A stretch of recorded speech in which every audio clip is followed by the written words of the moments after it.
लखनऊ से खबर है। कोल्ड ड्रिफ्ट कफ सिरप पर उत्तर प्रदेश में भी रोक। कफ सिरप के आयात निर्यात पर पूरी तरह से रोक लगाई गई है। टेस्टिंग संस्थानों में दवा की सैंपलिंग के निर्देश दिए गए। संस्थानों से कफ सिरप के लिए जाएंगे सैंपल। लखनऊ की लेबोरेटरी में इसकी जांच होगी। प्रदेश के सभी ड्रग इंस्पेक्टर्स को निर्देश जारी किए गए हैं। औषधि विभाग की ओर से आदेश जारी किया गया है।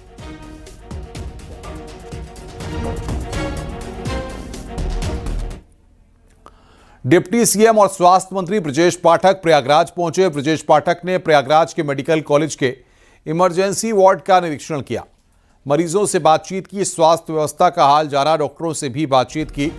निरीक्षण के बाद ब्रजेश पाठक ने कहा कि बेड और संस्थान बढ़ाए जाएंगे। मेडिकल कॉलेज बेहतर चिकित्सा केंद्र बनेगा।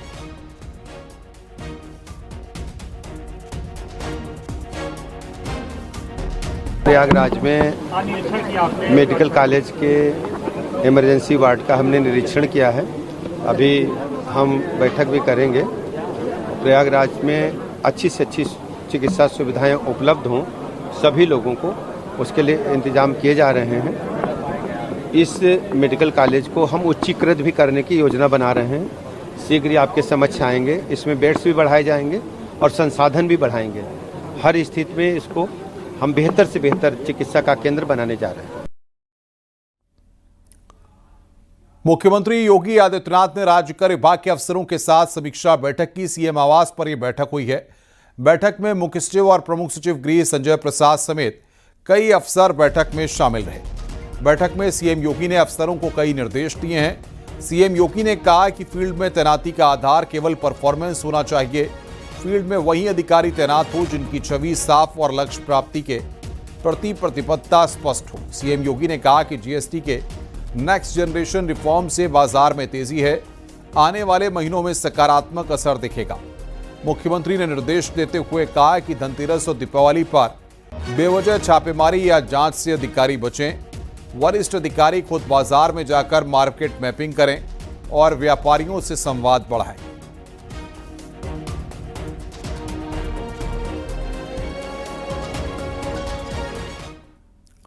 समाजवादी पार्टी की नेता सुमैया राणा के खिलाफ मुकदमा दर्ज किया गया है।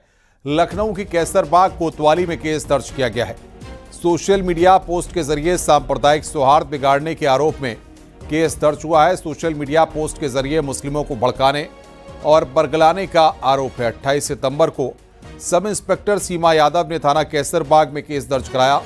पुलिस मामले की जांच में जुटी हुई है। एफआईआर के मुताबिक सुमैया राणा ने सोशल मीडिया पर लिखा था, आई लव मोहम्मद का पोस्टर लेकर पूरा सैलाब आएगा। इसके लिए पुलिस चाहे तो अपनी बंदूकों के साथ तैयार रह सकती है। उधर पुलिस केस दर्ज होने के बाद सुमैया राणा ने इस पूरे मसले पर कहा कि सरकार एक तरफा काम करती है। मुझे न्यायपालिका पर पूरा भरोसा है। गोली खाने की बात की थी, किसी को मारने की बात नहीं की थी। गोली मारो वालों, बयान वालों को तो मंत्री पद दिया गया जिस सरकार में, और बड़े बड़े उनको तमाम ऐसे ओहदों पर फाइज किया गया। और लेकिन विपक्ष पे रहते हुए अगर हम ये कहते हैं कि हम जुल्म ज्यादती सहने को भी तैयार हैं, उनकी गोली भी खाने को तैयार हैं, उस पर मेरे ऊपर मुकदमा कर दिया जाता है, एक महिला पर। तो इससे ज्यादा नाकाम और नाकारा तो मुझे लगता है कि सरकार का और कोई कृत्य हो नहीं सकता। और मुझे इस देश की न्यायपालिका पर पूरा भरोसा है। संभल में अवैध जींस वॉशिंग प्लांट पर छापेमारी की गई। सिटी मजिस्ट्रेट ने छापेमारी की कार्रवाई करके प्लांट बंद कराया। प्लांट का बिजली कनेक्शन कटवाया गया है। आरोप है कि गांव में बिना इजाजत के प्लांट चलाया जा रहा था। मौके से 10,000 जींस की पैंट बरामद की गई हैं। पूरा मामला संभल के गांव नाठेर का बताया जा रहा है। ये ग्राम नाठेर थाना राय शक्ति में सूचना मिली थी कि यहाँ एक वॉशिंग प्लांट अभी भी संचालित हो रहा है, जबकि संभल कस्बे में और उसके आसपास के लगभग 50 वॉशिंग प्लांटों को बंद कर दिया गया था जो अवैध रूप से चल रहे थे बिना अनुमति के। तो सूचना पर हम लोग यहाँ आए, अभी भी यहाँ संचालित था वॉशिंग प्लांट और लगभग 5 से 10 हज़ार के बीच यहाँ जींस भी मिली। और संचालक जो थे वो भी थे यहाँ पर। न कोई अनुमति थी यहाँ इनके पास, न ईटीपी प्लांट लगा है, न प्रदूषण की अनुमति। तो किसी तरह की परमिशन न होने के कारण इसको बंद कर दिया जा रहा है। लखनऊ में फर्जी दस्तावेजों से होम लोन कराने वाले गिरोह का खुलासा हुआ है। एसटीएफ ने 2 आरोपियों को गिरफ्तार किया है। आरोपियों के पास से 5 मोबाइल, 7 एटीएम कार्ड, फर्जी दस्तावेज, फर्जी आधार कार्ड बरामद किया गया है। वहीं एसटीएफ ने अलग अलग लोगों के साइन किए हुए 28 चेक बरामद किए हैं। आरोपी बैंक मैनेजर को कमीशन देने के नाम पर लोगों से ठगी करते थे। बैंक लोन का फर्जी डिमांड ड्राफ्ट भी पीड़ितों को देते थे।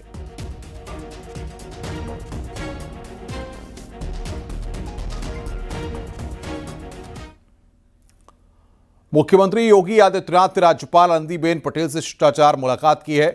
सीएम ने राज्यपाल आनंदीबेन पटेल को विवेकानंद और मोदी नाम की पुस्तक भेंट की है। राजभवन जाकर मुख्यमंत्री राज्यपाल से मिले हैं। तो विवेकानंद और मोदी पुस्तक भेंट की है और राज्यपाल से मुलाकात की है मुख्यमंत्री योगी आदित्यनाथ ने। यह तस्वीर इस वक्त हम आपको दिखा रहे हैं।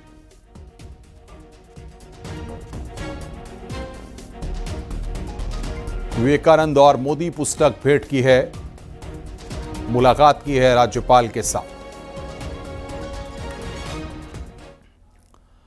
भोजपुरी स्टार पवन सिंह की पत्नी ज्योति सिंह उनके लखनऊ स्थित फ्लैट पर पहुंची हैं। ज्योति सिंह ने वहीं से सोशल मीडिया लाइव किया है। मौके पर पहुंची पुलिस से भी ज्योति सिंह उलझती दिखी हैं। बताया जा रहा है कि पवन सिंह के अपने पत्नी ज्योति से रिश्ते ठीक नहीं चल रहे हैं। हालांकि इस दौरान पवन सिंह वहां पर मौजूद नहीं थे। एहतियात के तौर पर पुलिस वहां पर पहुंची थी। लखनऊ के थाना सुशांत गोल्फ सिटी इलाके में पवन सिंह का फ्लैट है।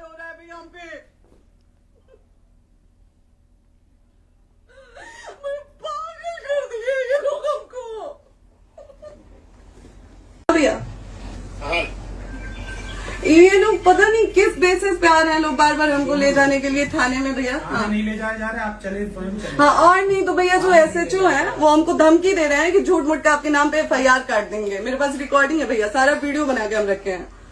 हाँ, पता नहीं किस बात का है। हम अपने पति के घर हम अपने पति के घर आए हैं, इस बात पे एफआईआर हो रहा है भैया हम पे। पागल कर दिए ये लोग हमको।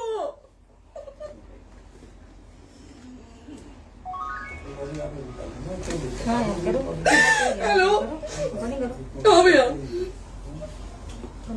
ये बात करिए आप लोग।